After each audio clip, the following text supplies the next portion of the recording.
inicio a la rueda de prensa programada para el día de hoy, 12 de abril.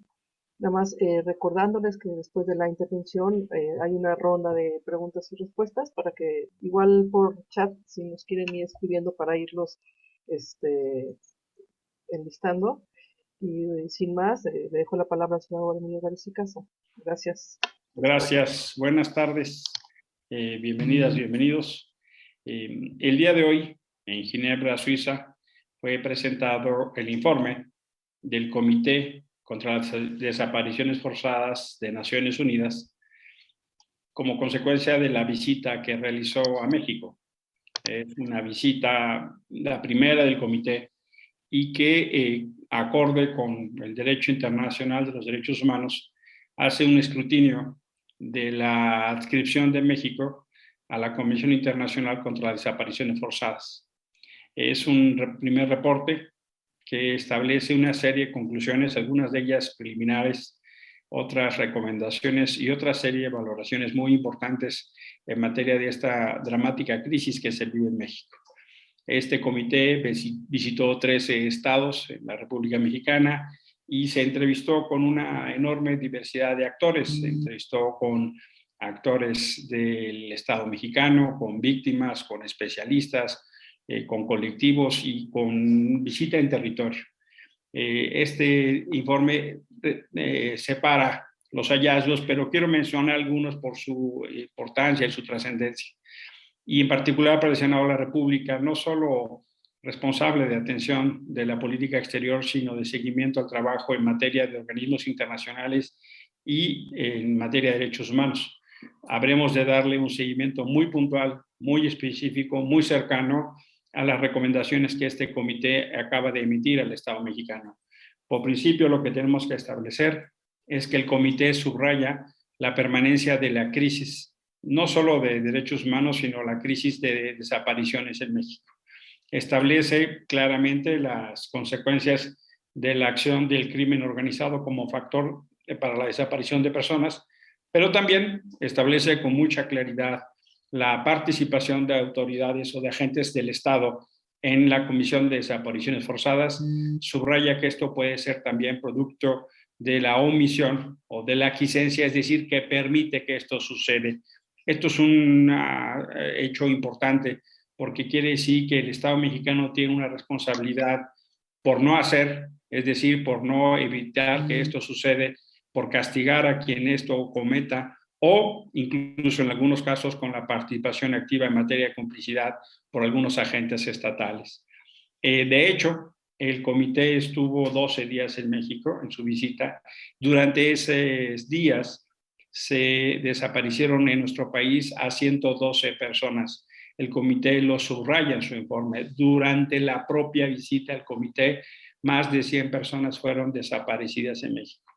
Acorde con el registro público, estamos cercanos ya a los 100,000 personas desaparecidas, prácticamente rondando los 99,000. Y es un fenómeno de extraordinaria importancia porque no ha disminuido su presencia ni siquiera en este gobierno. Al contrario, el comité nos reporta con base en información de la Comisión Nacional de Búsqueda que en los últimos 5 años han desaparecido más de 8,000 personas en promedio cada año. Eso quiere decir cerca de 40,000 personas. De seguir la tendencia como va, durante la actual administración se va a cometer el mayor número de desapariciones de personas que es de los que se puede tener en el registro público. Esto es de extraordinaria gravedad porque entonces no solo está sucediendo esta dramática violación a los derechos humanos, este delito de lesa humanidad, este crimen contra la humanidad, que es la desaparición y la desaparición forzada de personas, en la guerra de Calderón o en la época de Peña, sino que muy infelizmente los esfuerzos del Estado mexicano no están siendo eficientes y suficientes para detener este cáncer en materia de la convivencia pacífica y en materia de un Estado democrático de derecho. Que en México se sigan presentando estos incidentes es de una extraordinaria gravedad. Y también el comité subraya no solo la crisis en materia de desapariciones, subraya la crisis forense. El gobierno mexicano la ha reconocido pero ya estamos en un punto que no basta que reconozca, no basta en un punto que reconozca tanto la crisis de desapariciones forzadas como la crisis forense. Tiene que desplegar y detonar una política pública que enfrente esto, porque reconocerlo y no hacerlo eficiente y suficiente para revertirla, pues borda esencialmente en el cinismo. Es indispensable que se ponga una política pública a la altura y no gestos simbólicos, porque no se puede administrar de esa manera el dolor de las víctimas y no es lo que el Estado mexicano requiere para poder atender no solo la deuda con las víctimas, sino evitar el dolor de miles de familias que siguen esperando que sus hijos, sus hijas, sus familiares regresen a casa. Es decir, la crisis continúa y la crisis en materia forense, pues si bien tiene gestos simbólicos y algunos esfuerzos que resultan muy menores para el tamaño de la crisis. Es de subrayar, y quiero así también hacerlo, que el comité hace una especial mención respecto a que la militarización que vive México es una de sus preocupaciones. Subraya con mucha insistencia la pertinencia y la necesidad, como en carácter de recomendación, que se pueda repensar en el Estado mexicano el carácter y el sentido de la seguridad pública, de la participación de las Fuerzas Armadas en tareas de militarización y que se actúe claramente contra integrantes de las Fuerzas Armadas que han cometido violaciones graves a los derechos humanos que en general permanecen en la impunidad. El comité insiste y subraya el carácter civil de la Guardia Nacional y lo que es importante, un modelo de seguridad para prevenir y brindar seguridad a las y los ciudadanos. Es fundamental entonces que el Estado mexicano tome buena nota y me quiero referir en particular al presidente López Obrador para que la eventual reforma que quisiera presentar sobre la Guardia Nacional tenga atención de la recomendación que el Comité contra las Desapariciones Forzadas está haciendo al Estado mexicano. El comité claramente le está pidiendo al Estado mexicano que evite la militarización y que genere un carácter eminentemente civil de la Guardia Nacional, como por cierto es el mandato constitucional y así se decidió en el Senado de la República. Es fundamental no solo el subrayado que se hace en materia de la limitación de las o de la participación de las Fuerzas Armadas en labores de seguridad, sino que también hace mención de la importancia de que la CNDH como órgano autónomo pudiera fortalecer sus investigaciones que hoy las vemos tan disminuidas. El comité hace particular mención al trabajo en materia de las fiscalías y ubica ahí un fenómeno que es indispensable subrayar, que un organismo internacional como el comité diga que México se vive una impunidad estructural debería ser motivo de un foco de alarma. Debería ser más grave aún cuando acabamos de tener no solo una reforma judicial, sino una reforma a la ley. Este señalamiento no solo se refiere a la Fiscalía General, en particular a la Fiscalía General que dirige el fiscal Guerrero Manero, sino también a las fiscalías estatales. Es un poderosísimo llamado de atención de un organismo internacional de derechos humanos y yo pienso que el fiscal debe entonces poner buena atención que en lugar de estar persiguiendo a la familia de su hermano o a los científicos o algunos otros temas de índole personal, debería estar generando condiciones de atención a las miles de familias que hoy piden justicia por el tema de la desaparición de sus familiares. El comité subraya de manera importante que una de las razones de la impunidad para combatir este gravísimo delito y esta grave violación a los derechos humanos es la indebida actuación o la debilidad de la actuación de las fiscalías federales y estatales, incluso en la muy indebida colaboración con la Comisión Nacional de Búsqueda. Vimos incluso cuando el cabildeo y la discusión de la nueva ley, cómo la Fiscalía General de la República hacía todo un esfuerzo por no participar. Ha renunciado a su participación activa en los sistemas nacionales, en la atracción de delitos de desaparición forzada donde los estados no están avanzando. Me parece fundamental que el Senado de la República tome buena nota que la Fiscalía no está haciendo su labor y ejerza el Senado de la República su labor de monitoreo. Motivos de esta naturaleza deberían ser eficientes y suficientes para que el Senado estuviera ya pensando en la revocación de la confianza al fiscal Gers Manero. No es posible que tengamos estas graves crisis y el fiscal esté atendiendo y distraído en otras cosas. Ha hecho el comité una serie de recomendaciones de corto, mediano y largo plazo, y le da al Estado mexicano un periodo de 4 meses para atender estas recomendaciones, y en función de cómo atienda el Estado mexicano, el comité dará seguimiento o hará pública más el informe completo. Hoy lo que vimos fue una síntesis de ese informe. Pero queremos entonces decir que en el Senado de la República estaremos muy atentos a lo que el Estado mexicano atienda. Sabemos que hay esfuerzos, pero en realidad son menores. La Comisión Nacional de Búsqueda está absolutamente disminuida, con un pequeño personal y con un muy reducido presupuesto operativo. En mayo del 19, cuando se volvió a instalar el Sistema Nacional de Búsqueda, el presidente López Obrador ofreció que no habría límites a los recursos, y eso no ha sido más que una promesa incumplida, ha sido una traición a las víctimas y le ha dado la espalda a la verdad.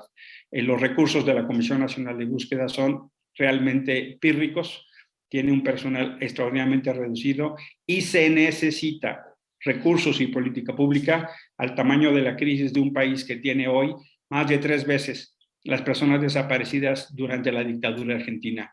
Lo que México está viviendo es más de 3 veces la desaparición de personas que se cometieron cuando la dictadura argentina. Ese es el tamaño de la crisis, y de ese tamaño tiene que ser la actuación del Estado mexicano. Por supuesto que corresponde al orden federal, estatal y municipal, pero el principal es el orden federal en materia de presupuestos y capacidades operativas. Tendría que ser el nivel federal, que estuviera generando una condición muchísimo más impresionante este proceso. Tendríamos que retomar la idea de un mecanismo internacional tipo CICIG que luchare contra la impunidad, y tendríamos que estar teniendo una mucho mayor colaboración con las víctimas. Es impensable que el presidente siga sin atender debidamente a las víctimas, que no las reciba, que no las atienda, que tengan que estar haciendo plantones, y que los colectivos de mujeres y hombres sean principalmente ellas y ellos, muchos en su calidad de víctimas, las que están buscando y haciendo los procesos principales de búsqueda de satisfacción de la verdad y de búsqueda de justicia. Hoy por hoy, lo que creo que es fundamental mandar como mensaje es que deberían las instituciones públicas estar a la altura de la dignidad, del coraje y del valor de los colectivos de víctimas. Vamos a promover que en el Senado de la República este informe pueda tener un puntual seguimiento, tanto en la Comisión de Organismos Internacionales, que coordina la senadora Nancy de la Sierra, integrante del Grupo Plural, para que podamos tener una reunión con los expertos del comité, y vamos también a hablar con la Comisión de Derechos Humanos para que podamos pedir la presencia de los servidores públicos relacionados con estos temas, para que nos den un informe de cómo es que van a cumplir desde el Estado mexicano estas recomendaciones. Por mi parte sería todo. Creo que es un informe fundamental.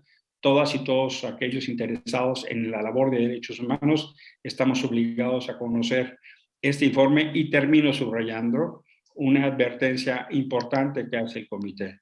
El comité señala que hay un fenómeno de desaparición primera para hombres jóvenes de los 15 a casi los 40, pero el comité subraya que ha habido un incremento notable en la desaparición de niños y niñas y de mujeres. Están detonándose procesos perversos que están poniendo a mujeres jóvenes en riesgo y a niños y niñas. La capacidad del Estado mexicano obliga no solo a romper esas cadenas de impunidad y comisión de delitos, sino a proteger a niños, niñas y adolescentes, sobre todo mujeres que están siendo víctimas de esta gravísima práctica. Por supuesto que quedo a su atención por si hubiera alguna pregunta. Muchísimas gracias. Muchísimas gracias, senador. Gerardo Sevilla, de Enfoque Noticias, pregunta, ¿cuál es la situación de los derechos humanos en México? Gerardo, gracias. Mira, la verdad es que estamos viviendo una regresión muy preocupante. Si tú revisas con detalle y detenimiento distintos aspectos de la agenda de derechos humanos, debo decirte que de manera impensada, de manera triste y casi más allá de la decepción, lo que estamos viviendo en este sexenio es una descomposición y una regresión gravísima. Los temas, por ejemplo, que refieren a la violencia, los homicidios, los feminicidios, las desapariciones, van en constante aumento. El fenómeno de las desapariciones, como aquí se ha mencionado, no se detiene. El comité nos habla que en los últimos 15 años han sido desaparecidos 30 periodistas. Ni una sola de esas personas periodistas ha sido encontrada. Hay un fenómeno de violencia en contra de periodistas y personas defensores que ubica ya en poco más de la mitad de este sexenio a este como el más violento en materia de ataques a periodistas y personas defensoras de derechos humanos. La crisis por la que atraviesa la niñez es de una enorme gravedad en pérdidas, no solo en lo que se refiere a educación, salud y atención, sino desmantelamiento del sistema de atención y su protección como disciplina. Algo así está sucediendo en lo que sucede con los movimientos de los derechos de las mujeres, los ataques al feminismo y la reducción del presupuesto público, incluso para los albergues para proteger a mujeres víctimas de violencia. El feminicidio se encuentra en sus más altos niveles y por supuesto que hay una enorme preocupación en materia de lo que se conoce como los DESCA, los derechos económicos, sociales y ambientales. Han sido subrayados en diversos espacios nacionales e internacionales la preocupación de la disminución de instituciones de política pública y todo el trabajo de protección del medio ambiente. Por supuesto que preocupa el incumplimiento de los compromisos internacionales de México en materia de combate al cambio climático, es decir, lo que se conoce como el derecho a un medio ambiente sano y ecológicamente equilibrado. Preocupa enormemente la erosión y la disminución de la atención a los pueblos indígenas en este país y podríamos tener un largo etcétera. Yo debo confesarles que si bien no me adscribo al entendimiento que se llama esto 4T, yo no esperaba, honestamente, que en este momento estuviéramos viviendo una regresión tan significativa, tan importante. Yo esperaba que este gobierno fuera un aliado y lo que estamos viendo es que tiene un discurso muy agresivo, pero tiene una práctica igual de omisión y de lejanía que está llevando a una regresión muy grave en materia de derechos humanos. Muchas gracias, senador. Si no hubiera alguna otra pregunta más, para ir concluyendo, si no lo va a pensar. Yo sí tengo, habla Gerardo Segura de TV Azteca, no sé si pudiera hacer algún par de preguntas. Buenas tardes, senador. En relación a la situación de la seguridad, ¿hay alguna opción que pudiera sacarnos de este atolladero, de esta pues dificultad en la que nos encontramos? Porque bueno, pues la inseguridad va apoderándose cada vez más en el país, de la sociedad. ¿Hay alguna vía de solución? ¿Considera usted que hay alguna vía de solución? ¿Cuál sería esta? Porque parece ser que en este gobierno pues no tenemos pues ninguna luz, digamos, al final del túnel que nos pueda dar una esperanza de que puedan mejorar las cosas. ¿Considera usted que hay una salida a esta situación? Y tengo un par de preguntas, si esto me lo permite, en otro tema. Sí. ¿Y quiere que conteste esta primera?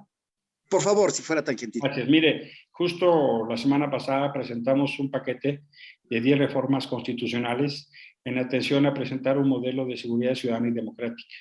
Lo que creemos es que el enfoque, el modelo de seguridad que lleva este gobierno está absolutamente fracasado.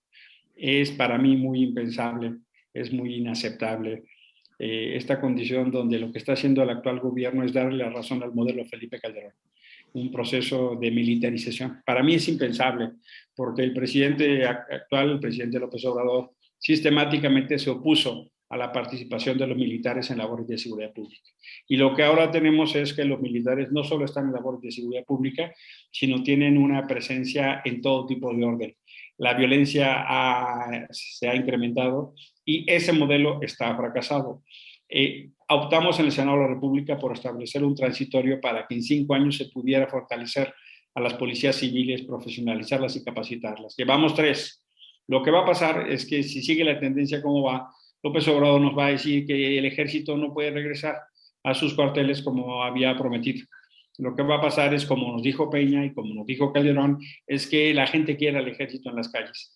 Y eso no solo es un modelo fracasado, sino que es un modelo que continúa a la comisión grave de violaciones a los derechos humanos. Creemos que la alternativa tiene que pasar por un modelo civil. Tenemos que avanzar y profesionalizar las policías. Este esfuerzo ha sido mínimo, casi nulo en la actual administración. Creemos que tiene que atenderse de manera holística el proceso de justicia. Ya el comité, como mencioné, daba algunos indicadores de la impunidad estructural. Si no atendemos lo que están haciendo las procuradurías, entonces no va a haber manera. Y por supuesto que hay una serie de recomendaciones que se están haciendo en materia penitenciaria. Es decir, creemos que el modelo tiene que dar un vuelco estructural. Sí pensamos que tendría que haber una intervención de un mecanismo internacional tipo CICIG para ayudar en las gravísimas violaciones y que eso vaya rompiendo cadenas de literalmente estos pactos de corrupción e impunidad.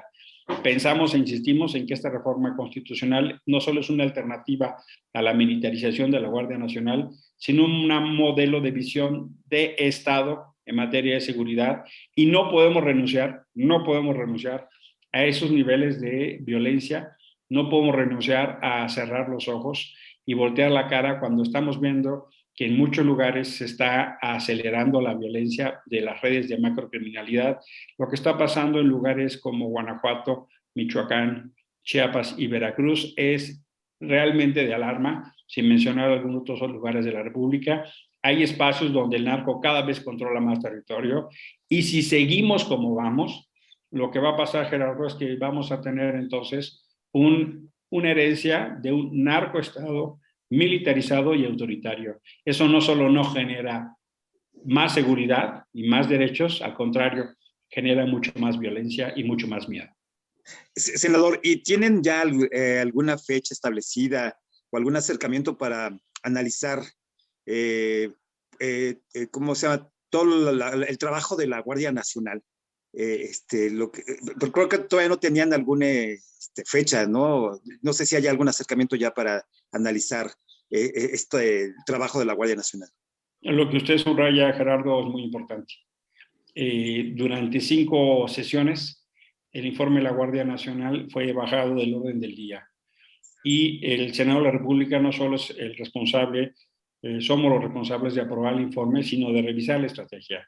La última sesión que tuvimos antes de Semana Santa hubo una enorme discusión por 2 motivos. La primera, por la necesidad de discutir ya ese informe. Hemos hecho una solicitud a la presidenta de la mesa, a la senadora Sánchez Cordero, para que este informe sea visto en la primera sesión regresando. Ella se comprometió a que el día 19 de abril, en la primera sesión regresando de Semana Santa, habríamos de discutir el informe. La segunda fue una discusión muy significativa por la Comisión de Delitos del comandante de la Guardia Nacional. Las ordenanzas militares y las leyes electorales prohíben la participación de militares en eventos de partidos políticos. Seguimos esperando el informe del comandante de la Guardia Nacional, el general Bucio, para que explique por qué en uniforme de campaña estaba en eventos de Morena. Eso es una comisión grave de delitos y puede tener la absoluta certeza que vamos a dar, si no es que denuncias penales, seguimiento puntual a las que ya se pudieron haber presentado. Senador, ¿me permite un par de preguntas sobre otros temas? Sí, por favor. Mire, una en relación a la cuestión de la reforma energética. Ya ve que está discutiéndose en la Cámara de Diputados con ciertas pues actitudes tal vez un poco tramposas de parte de Morena, pero la pregunta concreta, ahí en la oposición tiene, tengo entendido, alguna posibilidad de presentar una reforma pues al margen de la que está presentando el presidente de la República y Morena. ¿En el Senado habría alguna posibilidad de que se presentara algún proyecto también similar como lo considera la oposición en la Cámara de Diputados? ¿O acompañarían de alguna manera alguna propuesta de las que se estaría presentando por parte de la oposición en Cámara de Diputados? ¿O en el Senado habría alguna alternativa adicional de parte de ustedes, si es que la hay o tal vez no la haya? Hay una enorme discusión, Gerardo, de la reforma eléctrica. Nosotros somos Cámara Revisora, no somos Cámara de Origen. El proceso parlamentario obliga entonces a revisar lo que llegue.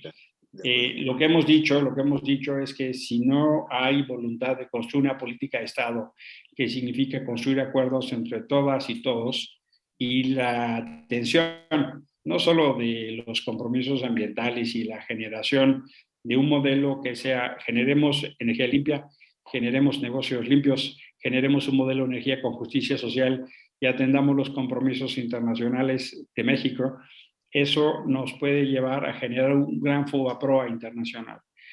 Si la propuesta del presidente de la República es que no se le mueve ni una sola coma, pues no va a pasar esa reforma. No sé, en la Cámara de Diputados, de manera muy tramposa, efectivamente, han movido la fecha. Ahora dicen que habrá sesión el domingo.